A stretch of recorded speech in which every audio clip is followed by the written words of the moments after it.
a first-class human being, Dayton Moore. Look at the acquisitions under Dayton.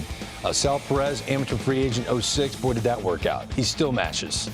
In December of 2006, Kelvin Herrera, amateur free agent. He was part of their version of the Nasty Boys in the back end of their bullpen. The Moose drafted him and Greg Holland, who was one of those three weapons, along with Wade Davis. They drafted Eric Hosmer, first-round pick, so they didn't miss. Dayton wasn't missing in the first round. Whit Merrifield was kind of one of the premier super utility players. He was shipped off to the Toronto Blue Jays recently. Lorenzo Cain, Alcides Escobar. This is a huge trade. They got from the Brewers for Zach Greinke. They traded an asset and built a championship squad up the middle. That was in 2010, November of 2010. Acquired James Shields, Wade Davis, Elliott Johnson from the Rays, key contributors eventually to a World Championship team in 2015. And then, of course, Johnny Cueto from the Reds and Ben Zobrist from the A's. He was able to get the role players that he needed to win that championship. Dayton Moore had an awesome run in Kansas City. I mean, he truly did, and he will not be unemployed for a long time. Did I miss Alex Gordon in that group, too? No. Was that on there? Yeah, you did. I missed 2004, he was drafted, and that was for a different one. I look at what Dayton built there, and the last thing he said was he's proud of the organization where they sit as a character, right? Really, when you're redoing something, you got to build an organization that has stability that's going to stand for who are we? What are we about? What are we going to be up to? What type of players are we having, and what type of people are we gathering? Yeah. And he did a great job of the culture. That's the word I'm looking for. Really building a great culture in Kansas City. You know, I had a conversation with Dan O'Dowd, our resident GM, and he told me, like, these jobs, these GM jobs, that he said sometimes there's like a 10-year window when you're in a place a little bit too long, that maybe he thought it was so hard to, like, rebuild something that you've already fixed once, that you're going to try to do it a second time. So sustain that excellence. Correct. Yeah. That it's hard to do that because there's different personnel. There's different personnel and they got in new your ownership system too. Yes. And but I know this. We haven't seen the last of Dayton Moore. He's a tremendous baseball guy. We all have the utmost respect for him.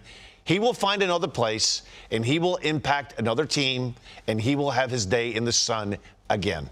And I think also it's a sad day because it's almost a full changing of the guard. He's one of the last guys left that was actually a scout. Scouted, developed, did all that, became the GM. Our GMs are not coming from that tree in that sense anymore. Well, he came up from the Atlanta Braves. Yes. And what I feel, the reason I'm bummed for him. I know where you're going. A few years ago, when Alex Anthopoulos got the job with the Atlanta Braves, he wanted to be, as you see, Mark Bowman, MLB.com, this is an old tweet. The Royals denied the Braves permission to talk to Dayton Moore for the job that eventually went to Alex Anthopoulos. Has Alex Anthopoulos enjoyed his time in the front office of the Atlanta Braves? Oh, absolutely. Well, sure he has. So imagine if Dayton Moore had the opportunity to go home to the franchise that he came up as a scout with. And he signed a lot of those players. And they said no to him. So he stays with the Kansas City Royals, and now today he's let go. So to me, I didn't like the optics of that. He won you a world championship.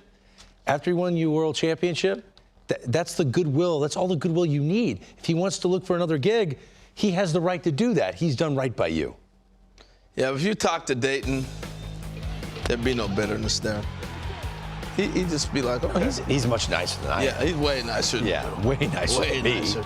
I'm just being ornery for him. You win a world championship. I'm excited about the next step for Dayton, and I don't necessarily believe it's going to be with a team. It will be in baseball, and his impact will be, because he's had such a huge impact on all the communities he's been in, what they've done in that organization and in Kansas City with a lot of minority baseball. But overall, his son Robert is a top draft pick guy that's coming through. So Dayton's seen what's going on in their youth development.